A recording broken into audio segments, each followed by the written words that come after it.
Alô, amigos.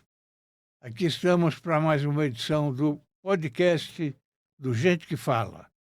Nós estamos na Com Brasil TV, canal 239 da Vivo.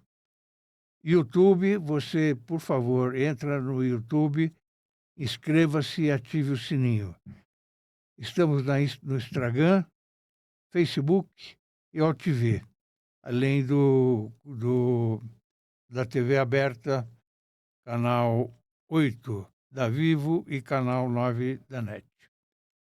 Recebo aqui com muito prazer hoje o Estácio Ayrton. Nos conhecemos bastante, mas nunca tive o prazer de entrevistá-lo. Você frequentou sempre o Gente que Fala, mas eram outros apresentadores. Eu ficava só no bastidor.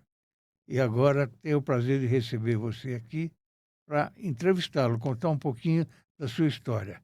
Caríssimo Edson Ayrton.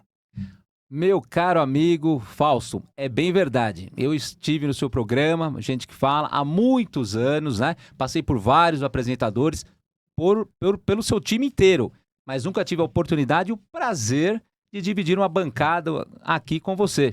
E vai ser grandemente, para mim, muito, vamos dizer assim, feliz para a gente conversar sobre a minha vida pessoal, tanto no pessoal como no profissional, contar um pouco da história, né? Da minha família, desde Portugal até Brasil, Santo Amaro. Eu, na vida profissional, de jogador de futebol iniciante para advogado trabalhista do trabalhador. Um prazer. Vamos contar toda essa história aí. Você é advogado, especialista em direito do trabalho, colaborador e consultor jurídico trabalhista em veículos de comunicação, sócio da Atanásio Bittencourt e Moraes Sociedade de Advogados. É isso mesmo, Fausto. É isso. Seja bem-vindo mais uma vez, viu? Muito obrigado. Você estava falando agora há pouco, você é de Santo Amaro? Santo Amaro, Capela do Socorro, Nossa Senhora do Capela do Socorro. Você nasceu lá? Nasci lá, nasci em Santo Amaro, Então, naquele hospital Zona Sul. Então você é botina amarela? Botina amarela, eu não me lembro bem por que botina amarela mesmo? As pessoas antigas de Santo Amaro tinham a denominação de botina amarela. Santo Amaro era uma cidade antes, né? Eu sei que teve até um plebiscito lá para ver se Santo Amaro, né, seria, vamos dizer, emancipado para se tornar um município, não foi isso? Foi. Mas perderam e continuou como uma subprefeitura de São Paulo. Não é? Mas Santo Amaro é um lugar gigante. Exatamente. Né? Se você for pensar bem, lá em Parelheiros, olha a distância, é o interior de Santo Amaro, né? Conheço, Parelheiros. Minha avó teve sítio. Meu avô, Fausto, teve a única padaria de 1970 até 77 lá em Parelheiros, chamada Flor de Parelheiros. Olha só que nome. E você lembra da farmácia que tinha lá? A farmácia. Seu Martins? Salvo engano, o filho dele era o Celso, ou não? Eu conheci o pai. Então, o filho era o Celso. Continuou com a farmácia? Era ao lado da padaria do meu avô, bem na praça, de frente para a igreja. E por que eu lembro do Celso? Porque eu tinha muito medo. Duas coisas que eu tenho medo, Fausto: assombração e dentista, né? E o Celso era dentista. Então, eu fui na padaria lá, estava com meu avô, comia muito pão doce lá, saindo do forno, né? Minha avó me pegou, me levou lá. Vamos aqui no Celso. Cheguei lá, sentei na cadeira do dentista. Ali, olha, transpirei, Fausto. Mas eu lembro disso. Santo Amaro é gigante, né? Dizem, né? E é verdade. Às vezes é maior do que cidadezinhas da Europa. De muitas cidades. Não é verdade? Muitas cidades. Para ir até Parelheiros era uma viagem. Verdade. Aliás, da cidade do centro para Santo Amaro, era estrada de terra, era uma estrada. Não sei se você pegou essa época, acho que não. Não, eu peguei já, não a atual Teotônio Vilela, eu peguei a antiga, que era uma via só. Não, mas eu digo a Avenida Santo Amaro. Avenida Santo Amaro? Não, já peguei era já. Estrada de terra. Também. Depois foi asfaltada, etc. E hoje está totalmente modificada, né? Era chamada de estrada. Era chamada de estrada. Estrada de Santo Amaro. Olha só. Eu comecei minha vida na Gazeta de Santo Amaro, lá no Jornal do Bairro. Que bacana. Por isso você falou Socorro, eu conheço toda aquela região lá. Olha só, É, que bacana. Eu não sabia que é, as nossas origens se batiam por ali, mais ou menos. é, é. Bom, já falou, nasceu em Santo Amaro. Como foi a sua juventude lá? Pois é.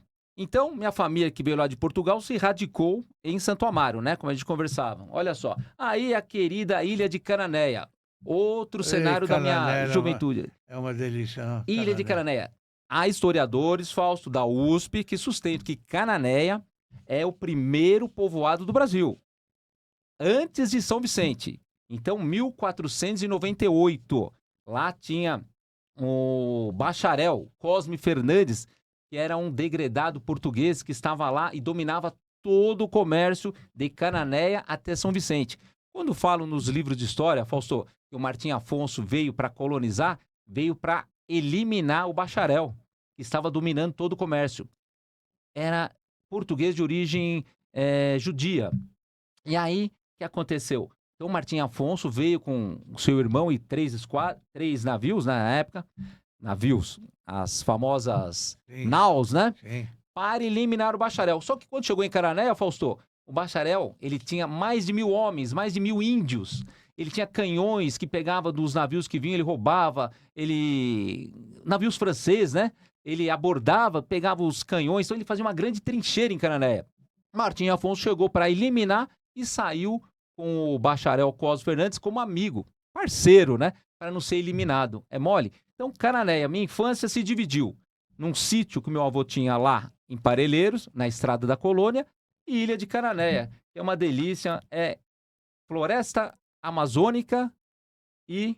Amazônica, perdão, a Mata Nativa, Mata Atlântica e muita história, Fausto. Ilha de Cananéia. Era Mas jovem aí, hein? você, Cananéia, ia de vez em quando ou morava lá? Meu pai, com o divórcio da minha mãe aos 7 anos de idade, quando eu tinha, meu pai divorciou-se e foi morar em Cananéia, porque minha avó e meu avô estavam morando lá, de São Paulo, Santo Amaro, mas mudaram para lá. Não sei como encontraram. De Santo Amaro a Cananéia eram 10 horas de viagem. Passava em Registro, era balsa em Registro, no rio Ribeira de Iguape, era balsa. Chegando em Cananéia, outra balsa do continente para a ilha de Cananéia. Hoje ainda tem balsa, mas tem ponte também. O ex-prefeito Paulo Maluf queria fazer uma estrada de Parelheiros para sair lá em Itanhaém, né? Isso é verdade. É Meu isso? avô sempre torcia pelo Paulo Maluf. E a estrada, a Teotônio Vilela, foi Paulo Maluf quem fez. E a promessa dele, se reeleito, iria levar até, parece que saía ali próximo do pedágio.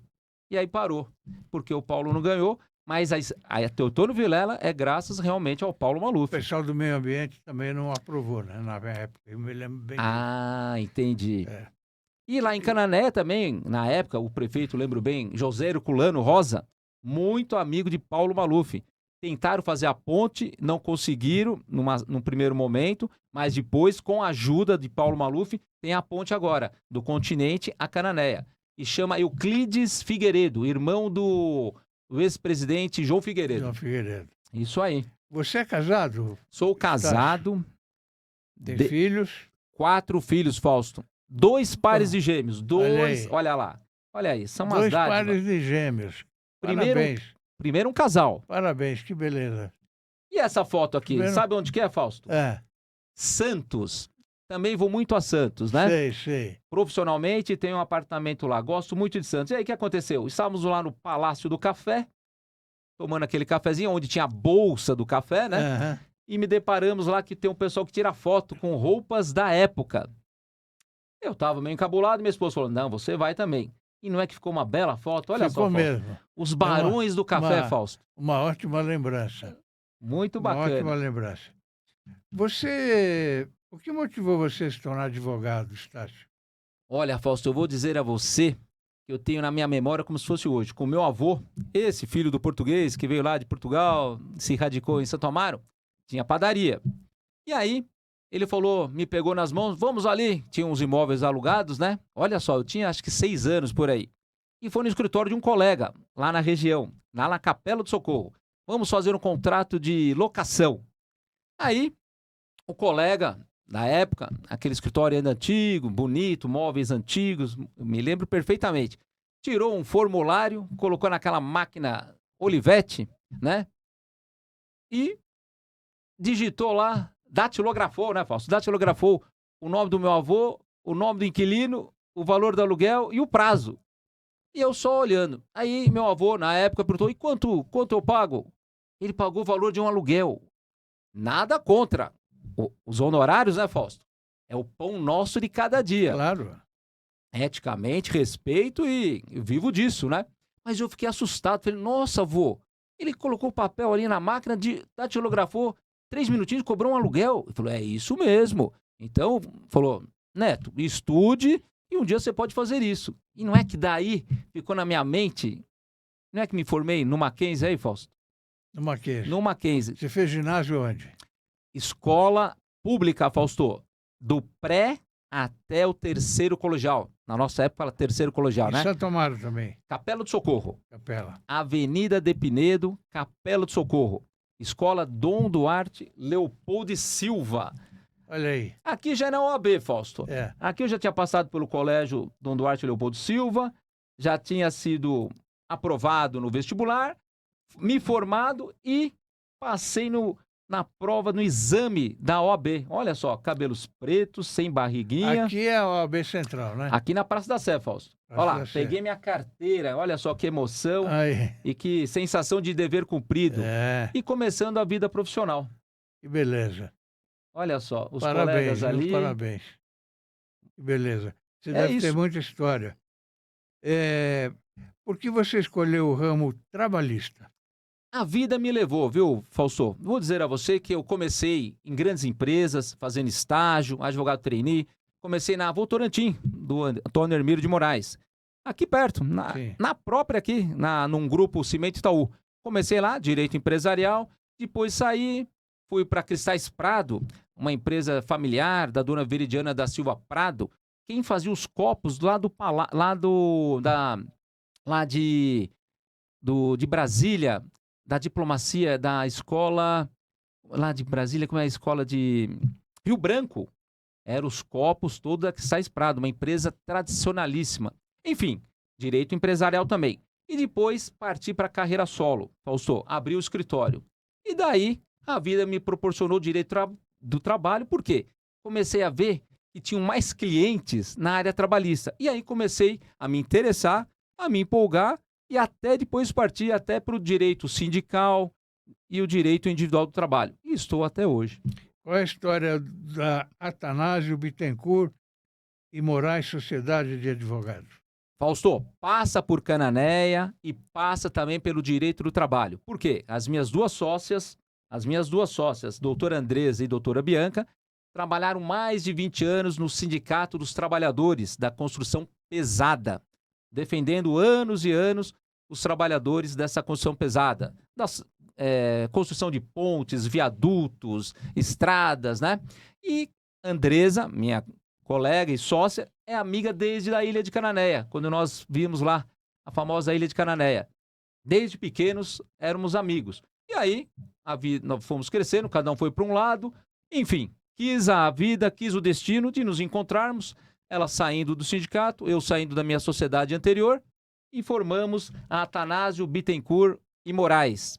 E estamos aqui, ao seu lado aqui, trabalhando no escritório, oferecendo nossos serviços aos trabalhadores também. E você continua morando para aqueles lados? Não. Com o meu casamento, Fausto, eu mudei para a cidade de Cotia, lá próximo Cotia. da Granja Viana, Sim. lá no quilômetro 26.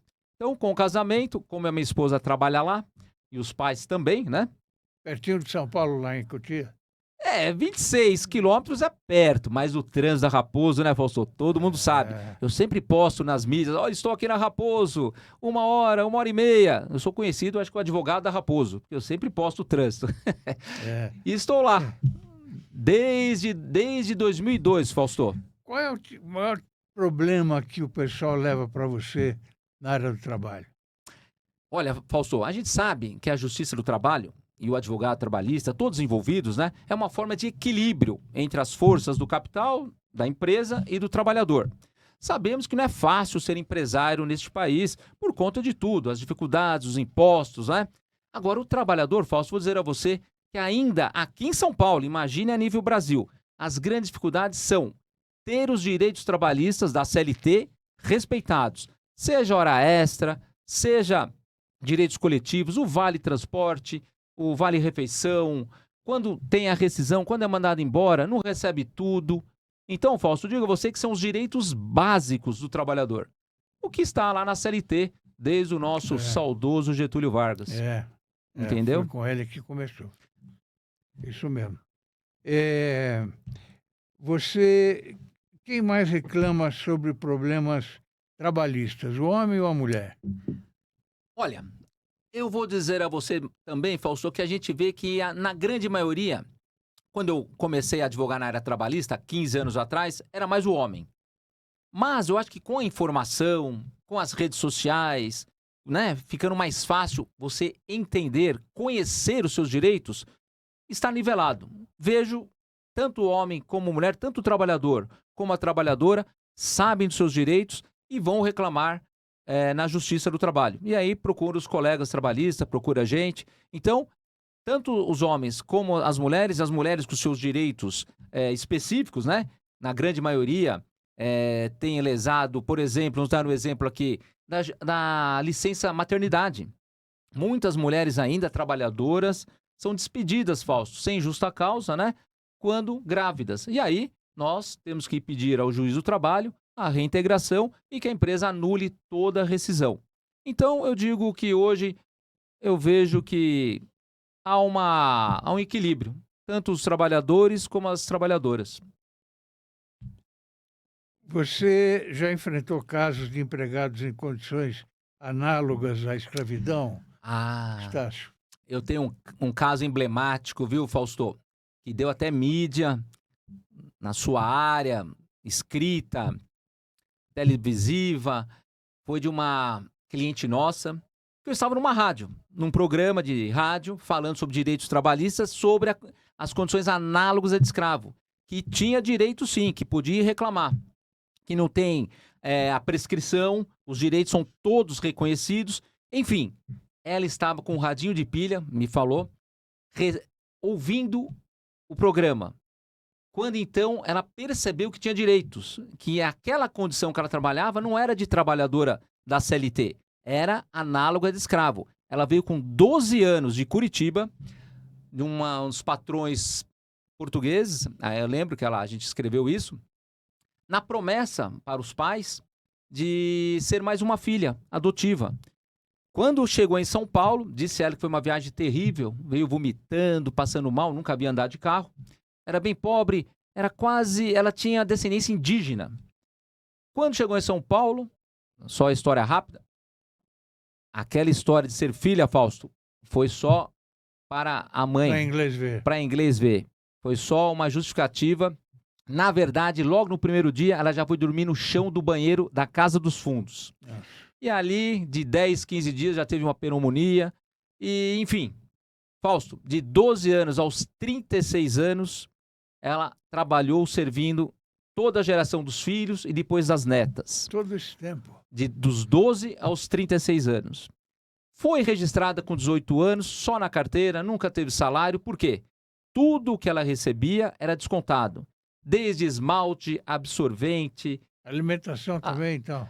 Estava tudo no bojo. Nunca recebeu R$1 e nunca foi recolhido ao INSS. Então, ela veio até o escritório, a gente ouviu, passamos a entender e confiar nela. Entramos com a ação trabalhista, foi reconhecida a condição de análoga de escravo na primeira instância, na segunda, e em Brasília. A família foi condenada, hoje ainda estamos executando mais de R$1.600.000 de indenização. Por quê, Fausto? A reparação da perda da infância e da juventude. Se é que tem tabela para isso, né? Puxa vida, essa é uma história e tanto, hein? Vou dizer a você, mais uma vez, Fausto, programas de televisão, aberto, fechado, Fantástico, Record, Bandeirantes, fizeram programas com ela, levaram ela até Curitiba, voltou, fizeram toda aquela reconstrução da vida dela, muito bacana. E isso serviu para que outras pessoas, outros trabalhadores, Fausto, na mesma condição dela, acordassem e fosse procurar os seus direitos também, que a gente viu em outros programas também, do próprio Fantástico, outras rádios, indo procurar. Parece que foi um despertar desse trabalhador que trabalha nas casas de família que deve ser muito respeitado, viu, Fausto? Então vamos dizer assim, uma divisão de águas, onde o trabalhador doméstico consegue perceber se realmente é um contrato de trabalho ou é uma condição análoga de escravo. Quais são os elementos que mais pesam em uma audiência de instrução trabalhista? Muito boa pergunta. Até os colegas que nos ouvem, muito boa pergunta. Primeiro, estar com a verdade. Estar defendendo o cliente. Você, advogado, é o primeiro juiz do caso. Você se convenceu, você selecionou as provas, conversou com seu cliente e vai para a audiência de instrução. Ali é o que eu sempre falo para o cliente, é a hora de convencer o juiz, porque eu, advogado, já estou convencido. O próprio trabalhador, o autor da ação, já está convicto. É a hora de nós manejarmos as provas para convencer o juiz do trabalho. Então ali a gente explica como funciona, como vai acontecer, como se portar, né? E as testemunhas também. A gente explica, não pode falar o que vai falar, como tem que falar. Apenas explica quando vai falar, quem é o juiz, o momento. Assim, Fausto, não só tendo a verdade, mas também sabendo como se portar, como responder, temos uma boa instrução, que é um grande passo para a procedência dos pedidos. Voltando aí um pouquinho ao trabalho escravo, hoje a gente vê muito boliviano, por exemplo, fazendo trabalho escravo. Isso continua. Verdade, Fausto, verdade. Os bolivianos, paraguaios em empresas de costura dormem no mesmo local, acordam cedo e trabalham até 10, 11 horas da noite, no mesmo local de trabalho. Sem direito nenhum. Sem direito nenhum. Temos outros exemplos de trabalho de condição análoga de escravo. Moças que são transferidas para fazendas sob a falsa promessa de trabalho e são lá escravizadas sexualmente.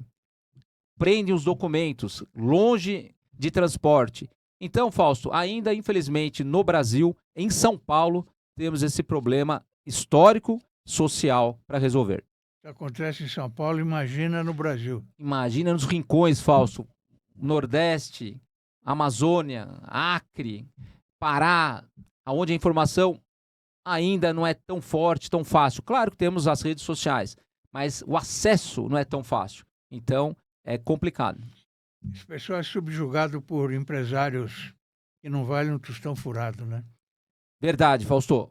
Tem empresário, como eu sempre digo, temos que valorizar os empresários, tem que ser aceitos como instrumento do trabalhador conseguir ascensão na sociedade, cuidar das suas famílias, receber o salário, que é o patrimônio do trabalhador. O empresário, o patrimônio é o prédio, são os carros, é o lucro. O trabalhador são os direitos trabalhistas. Mas, como em todos os lugares, Fausto, temos os péssimos empresários.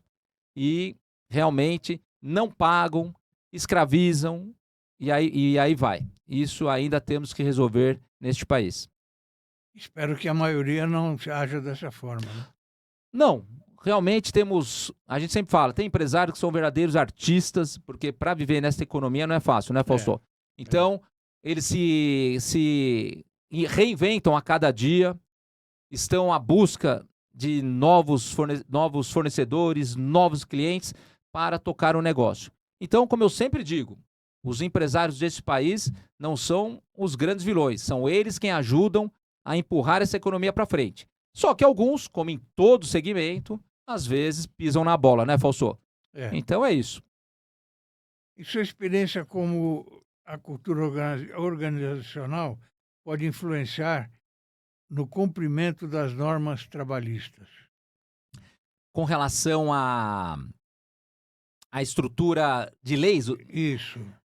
A estruturação, Fausto, a gente vê que todos falam que a CLT, que vem lá do nosso saudoso Getúlio Vargas, o pai dos pobres e a mãe dos ricos, não era isso? Isso. Pois é. Não é verdade que a CLT está engessada, não é verdade que é antiga, porque a cada ano nós temos novas leis, Fausto. O Congresso trabalha e entrega o produto de lá, né, que são as leis. Então a CLT sofreu muitas alterações. Haja vista, a maior delas, em 2017, 17/11/2017, a chamada reforma trabalhista. Foi um marco divisório também. Então, a CLT sofreu muitas, mas muitas reformas. Então, é errado dizer que que o CLT é engessado. Não, de uma forma ou de outra, vem acompanhando as alterações. O que a gente precisa é acelerar um pouco, Fausto, porque estamos numa economia uberizada, né? O processo de uberização, tecnologias, plataformas. Então, o Congresso tem que dar uma acelerada para trazer a lei mais próxima dos atuais empregos, né? A gente vê alguns empregos acabando, cobrador de ônibus, por exemplo, bibliotecários, ascensorista, e a gente vê muitos outros nascendo. Então, a velocidade do Congresso com a dinâmica da sociedade e na área trabalhista, você sabe que é um pouco diferente, né? O que a gente precisa disso é a maior velocidade para aprimorar as regras trabalhistas de acordo com a atual fase da sociedade. Na sua função, quando você tem pela frente um empregado que não está dizendo a verdade, como é que você se coloca? É triste, é triste. Quando a gente está começando a profissão, a gente fica meio assustado, mas quer entrar com a ação, né? A gente, não, mas vamos acreditar, vamos se convencer. Agora, quando a gente já está com os cabelos brancos, o advogado que fica debaixo dos cabelos brancos, Fausto, você já tem uma certa experiência de vida, aí você começa a perguntar, começa a esclarecer e a convencer o trabalhador que ele não tem direito. Dizer para ele, olha, você não tem direito, é uma forma honesta de nós advogados aqui explicar para você se você tem ou não tem direitos. Então, já teve, a gente explica para ele, já foi grata a sua vinda no escritório, você entendeu que você não tem direitos. Já afasta o sentimento de lesado. Então, a gente, agora mais velho, Fausto, a gente explica. Tem direito, não tem, e de uma forma ou de outra é uma função do advogado. Não existe nenhuma lei que obrigue todas as empresas a terem um departamento de recursos humanos, existe? Não tem, não tem. Tanto é verdade que com o fenômeno da terceirização, muitas empresas terceirizam esse setor, E né? como é que o empregado faz? Pois é, sempre tem algum responsável. Sempre tem algum responsável na empresa que ele é direcionado para passar os problemas, para passar as reclamações, e essa pessoa entra em contato com o escritório terceirizado. Hoje em dia, Fausto, até plataformas de empresas de RH existem no mercado, né? Então, a gente vê que hoje em dia as grandes indústrias, inclusive, muita terceirização. Então, o trabalhador deve procurar algum responsável, tem que ter, para passar as suas reclamações, as suas solicitações, e aí a empresa, como responsável, deve procurar os seus contratados e dar a solução para o seu empregado. Estácio, o número de trabalhadores autônomos tem crescido bastante. É uma tendência, né, Fausto? Nos últimos anos a gente vê esse fenômeno, né? Inclusive por conta do fenômeno que a gente falou da uberização, das plataformas. O Uber, a entrega de alimentos, né? O 99 também, que é de táxi, mas o iFood. Então, quer dizer, muitos preferem sair, vamos dizer, do gesso da CLT, né? Do horário, da subordinação. Preferem ir para uma certa autonomia, para o trabalho autônomo. Mas, como eu digo, Fausto, na vida, tudo é igual o LP do Roberto Carlos, não é isso? Tem o lado A e o lado B, da nossa época, né? O Roberto Carlos. Então, quer dizer, por um lado, ele tem as obrigações de horário, subordinação, frequência na CLT. Agora, como autônomo, ele vai ter aquela autonomia. Não trabalha hoje, trabalha amanhã, mas ele tem que se preocupar. Ele não tem fundo de garantia, ele tem a responsabilidade de recolher contribuição ao INSS, porque o futuro está aí. E no presente pode ter um problema de saúde. Para ter o acesso aos benefícios do INSS, tem que recolher. Se você está na CLT, o patrão recolhe por você. Desconta, mas recolhe. Agora, você, como autônomo, tem a responsabilidade de manter o seu recolhimento junto ao INSS. Como é que fica a empregada doméstica? Quais são os deveres e quais são as obrigações? Trabalhador doméstico, Fausto, quem eu respeito muito e deve ser muito valorizado. A gente tem visto que desde 2013, 2015, as regras para o doméstico avançaram muito, Fausto. Quase se assemelham à empresa. Antigamente tinha a ideia de que o local de trabalho, a residência, não tem fins lucrativos. Por isso, o doméstico não tinha tantos direitos como os trabalhadores em empresa, aonde a empresa busca o lucro. Exemplo, o pessoal não tinha hora extra, não tinha fundo de garantia, era terrível, né? A gente sabe, claro, que a residência não é uma indústria, não é um comércio, mas hora extra, fundo de garantia é direito básico. Então, desde 2013, 2015, os domésticos já têm esse direito. Para mim, que trabalho também com a categoria dos trabalhadores domésticos, vejo que foi um grande avanço. Isso a gente não pode negar. Foi um grande avanço e merecido. E merecido, porque a gente vê que é uma categoria, né, Fausto, que vem lá desde a origem dos escravos. Fim da escravatura, passaram a ser as mucamas, né? Trabalhando sem dinheiro, só pelo alimento.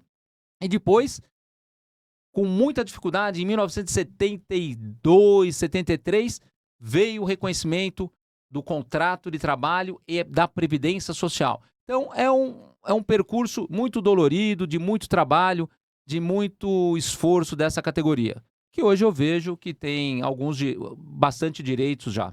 O fundo de garantia, antigamente, era só tirado para casa própria, não era? Hoje, tem outras formas. Sim, Fausto. Tem alguns motivos que a gente fala que são aqueles motivos que a lei são expressos, né? Por exemplo, uma doença grave, o trabalhador pode pedir a liberação do fundo de garantia. Casa própria, continua ainda, é um motivo. Reforma da casa própria é outro motivo.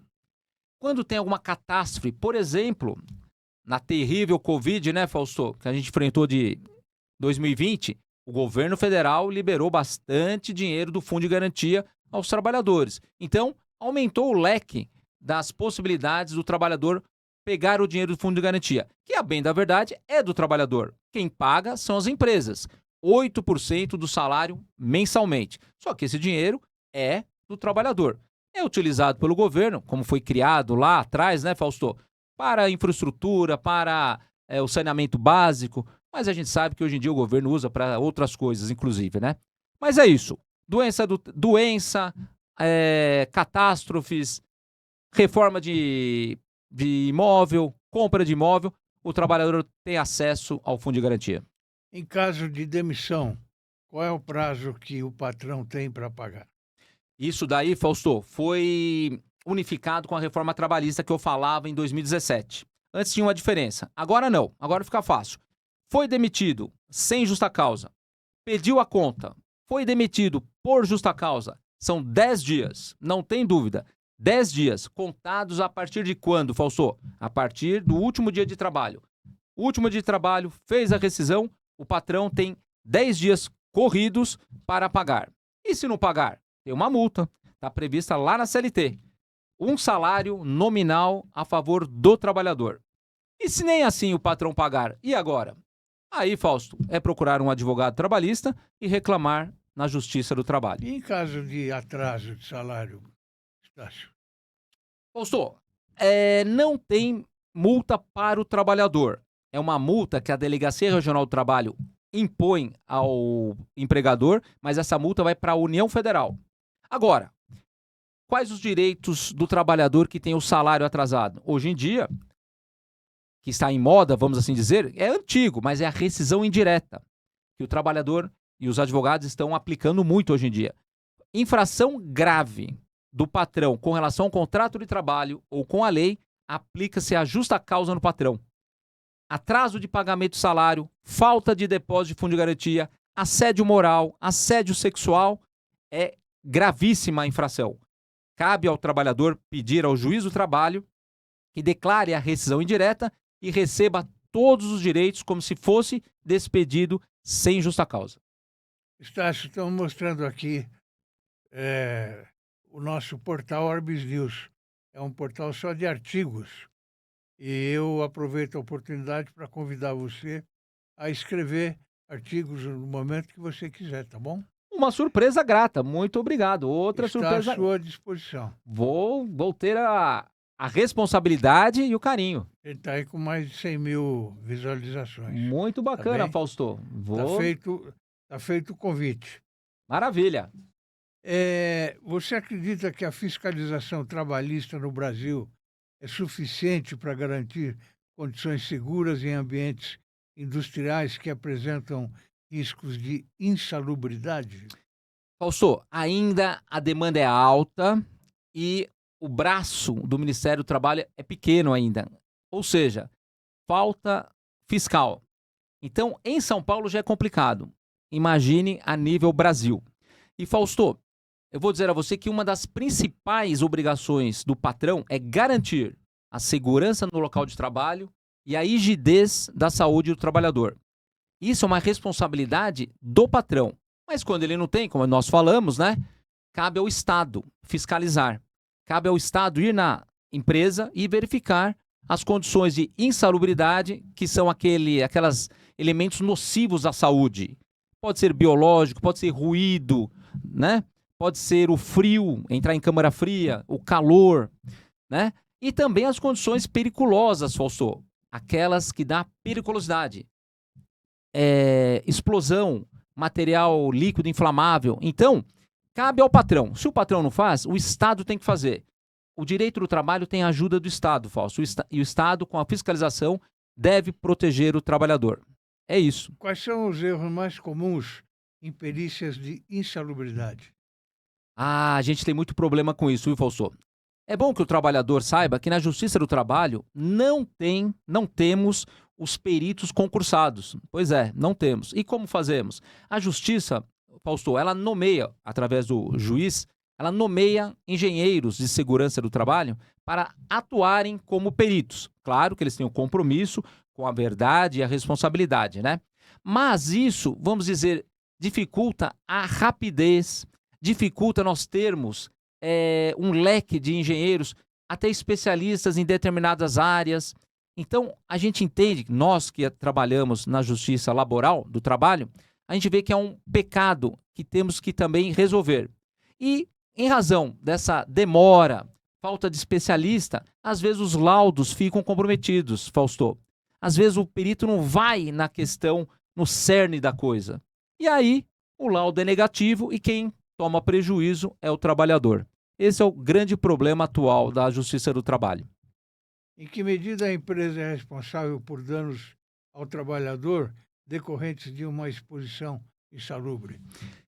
Olha, Fausto, hoje em dia a jurisprudência, as decisões entendem que já é uma causa de justa causa no patrão, já é uma falta gravíssima, não pode deixar o trabalhador em ambiente nocivo à saúde. Então, se isso acontece, e se o trabalhador, Fausto, vem ter uma doença do trabalho adquirida no local de trabalho, ele tem uma ação trabalhista pesada para reparação por danos morais e materiais. O que são os danos materiais?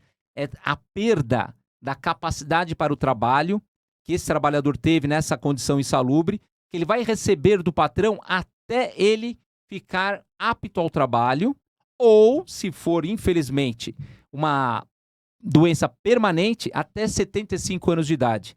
É uma perda que ele vai receber um percentual do salário, dependendo do perito. O perito vai falar, ele está incapaz 50%, 20%. Dependendo da perícia, ele vai receber essa parte do salário, Fausto, até ele melhorar, ficar apto, ou até 75 anos de idade. Então, além de uma responsabilidade grande do patrão, o patrão tem que ter muito cuidado com isso para não ter prejuízos enormes. O trabalhador com a saúde e o patrão com dinheiro. A título de informação precisa, e o caso das diaristas? Diaristas não são trabalhadoras domésticas, não são tratadas pela lei dos domésticos, né, Fausto? São aqueles trabalhadores autônomos, aqueles ocasionais. Só que a lei dos domésticos, Fausto, coloca um marco com relação à divisão de doméstico e diarista. A diarista pode trabalhar até 2 dias na semana na casa do patrão doméstico. Passou de 2 dias, Fausto, aí nasce o direito do registro do contrato de trabalho. Então, o diarista que é autônomo, aquele que trabalha por dia, recebe por dia, hoje, né, em torno de 200, 250 reais aqui em São Paulo, não tem direitos trabalhistas. Ele tem que tomar cuidado, como eu disse, no futuro. Ele tem que recolher o INSS para a garantia dele no futuro e para qualquer problema de saúde. O patrão não tem a obrigação de registrá-lo. Mas às vezes ganha mais até do que a empregada registrada, né? É bem verdade, Fausto. Se ela for uma boa diarista, né? 200, 250 na semana, 3 dias, já são 750 reais.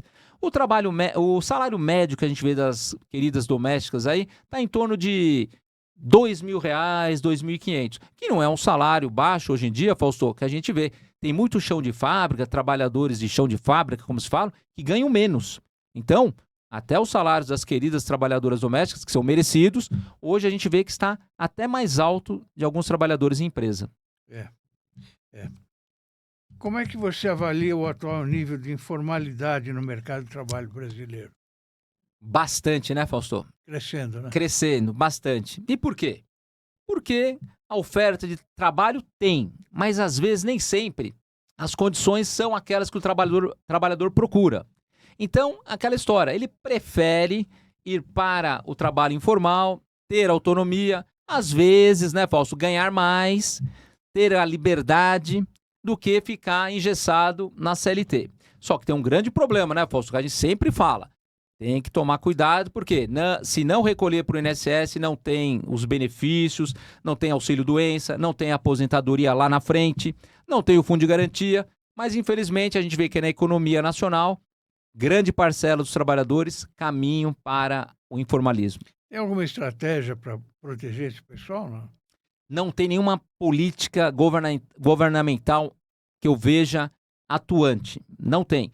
Tem campanhas, às vezes, na mídia e tal, mas eu acho não, tenho certeza, falta uma política de Estado para chamar essa parcela para, vamos dizer, o formalismo com relação à previdência, pelo menos para ter uma segurança com relação a acidente de trabalho, doença do trabalho e aposentadoria. Falta isso no governo. Como a gente atua na área trabalhista, a gente vê que o pessoal da informalidade fica realmente de escanteio. Ficam a toda sorte do dia a dia. Voltando à diarista, se ela quiser recolher o INSS, como é que ela deve agir? Deve entrar sim, Fausto, no site da Previdência Social. Lá ela pode se cadastrar, pode recolher como autônoma ou como contribuinte individual e ter os direitos. Porque senão vai ficar sem aposentadoria, né? Fica descalço, né? Fica sem qualquer proteção social. É muito bom que ela se conscientize disso. Muitas eu vejo que vem recolhendo, viu, Fausto? Como contribuinte individual. Até as diaristas e até outros trabalhadores informais, como você havia dito. Então, isso daí é uma boa dica. Pessoal doméstico, pessoal informal, procure a Previdência Social. É ruim, a gente sabe, Fausto, mas é pior não ter. Qual é o posicionamento seu sobre a escala 6x1?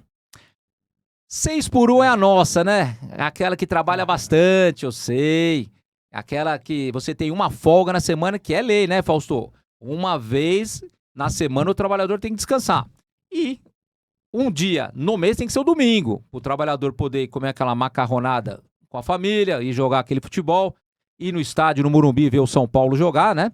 Então esse domingo tem que ter pro trabalhador. Agora, a gente vê uma corrente aí, Fausto, muito grande, até projeto de lei lá em Brasília, da 4x3, que é uma tendência aí que lá na Europa, alguns países estão testando, alguns implementaram, mas que eu acho no Brasil que ainda está engatinhando.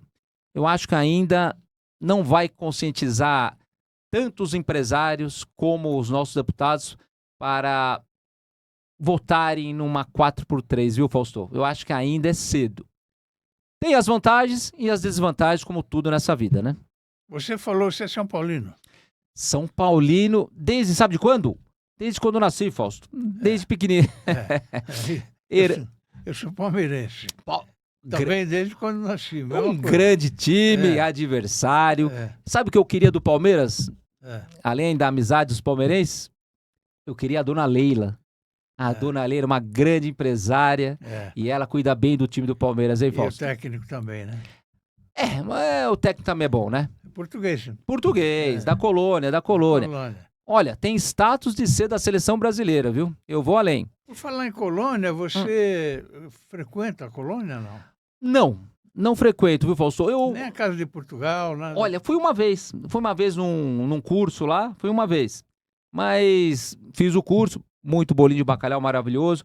Vou na Lusa, às vezes um joguinho lá no estádio aqui na Marginal. Saudade da Muito Portuguesa, gostoso, né? bolinho de bacalhau também. Saudade da Portuguesa. É muito bom. A Portuguesa não pode terminar, ela tem que crescer, ela tem que... Porque é um símbolo de São Paulo, essa colônia, né? Agora, o que aconteceu é má gestão, né?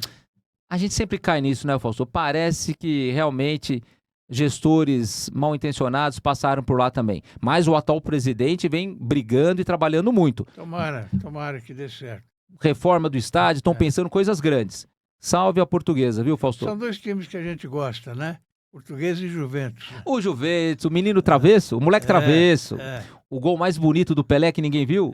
isso. A Moca é gostosa, né? É. Por isso que existe o bairrismo lá, né?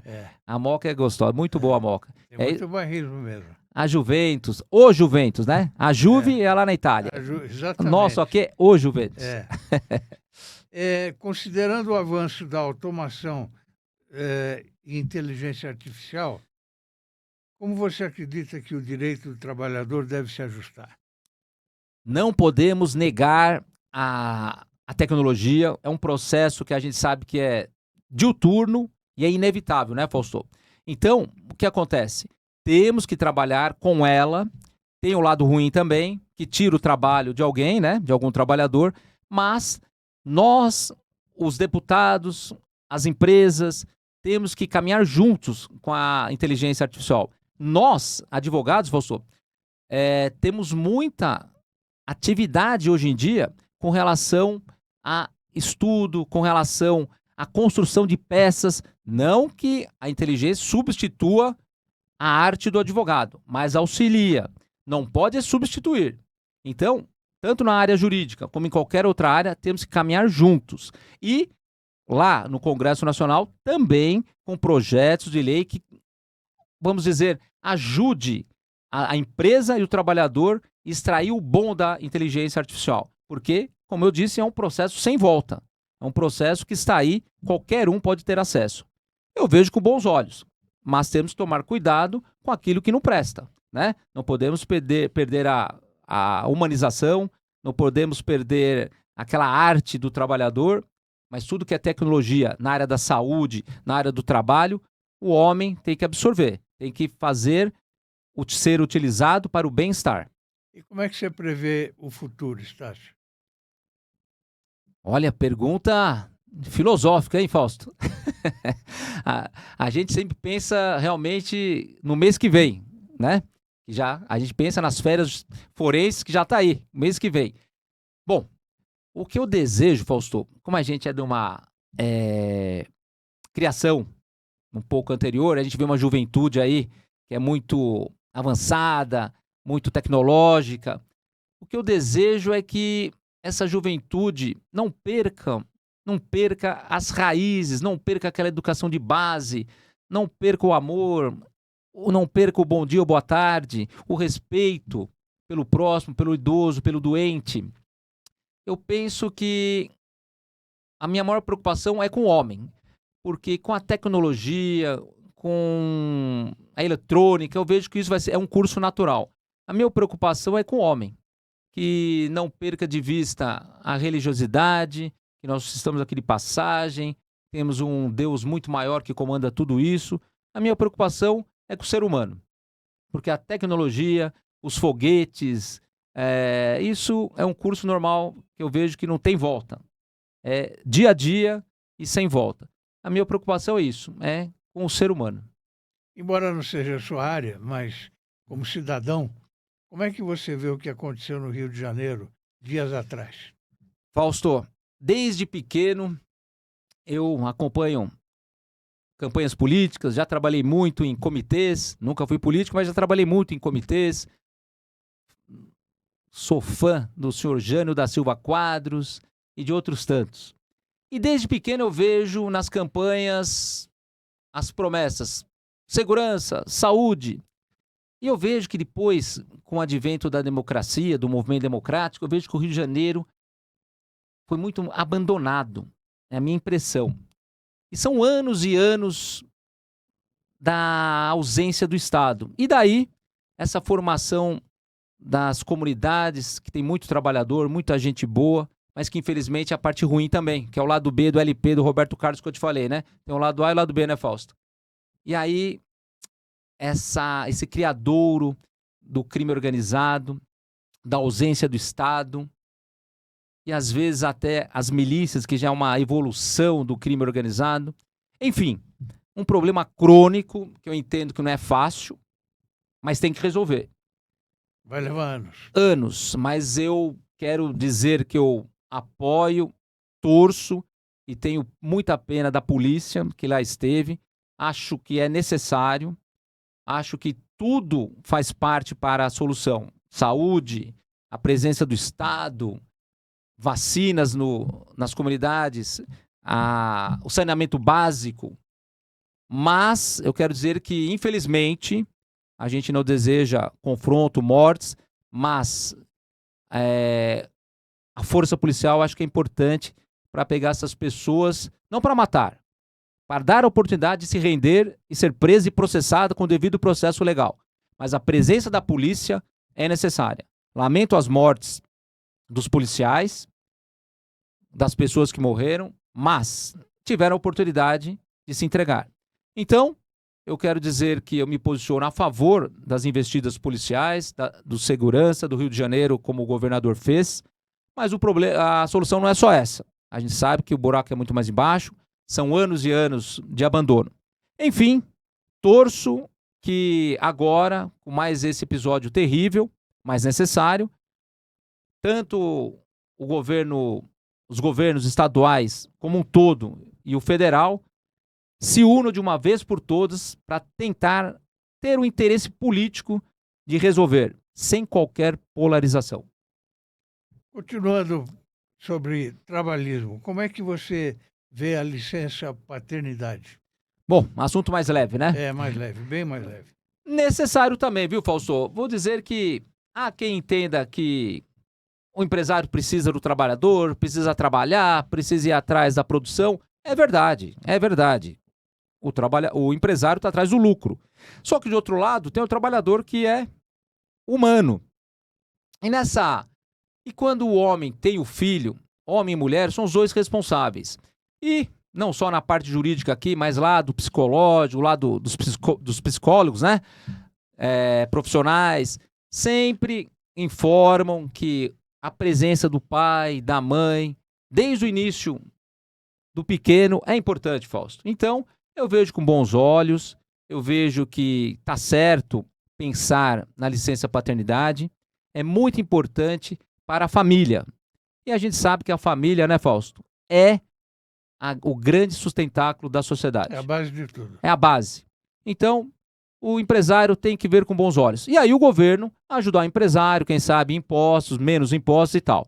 Então, sou a favor, eu acho que está correto pensar na licença paternidade. Licença menstrual de 2 dias para mulheres. Também importante, Fausto. Também.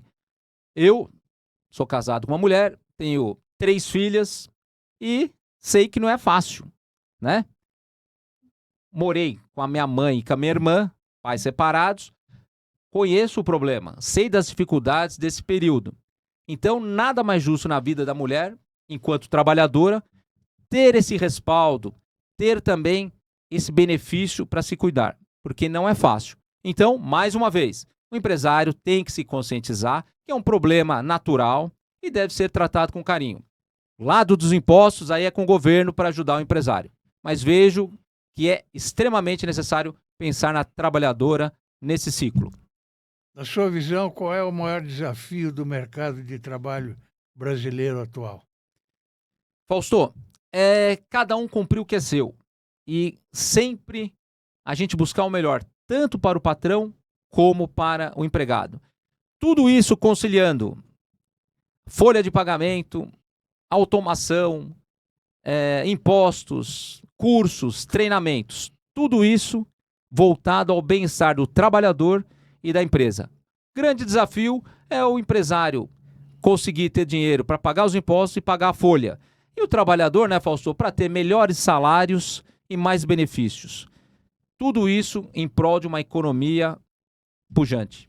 O que você mudaria hoje na legislação trabalhista?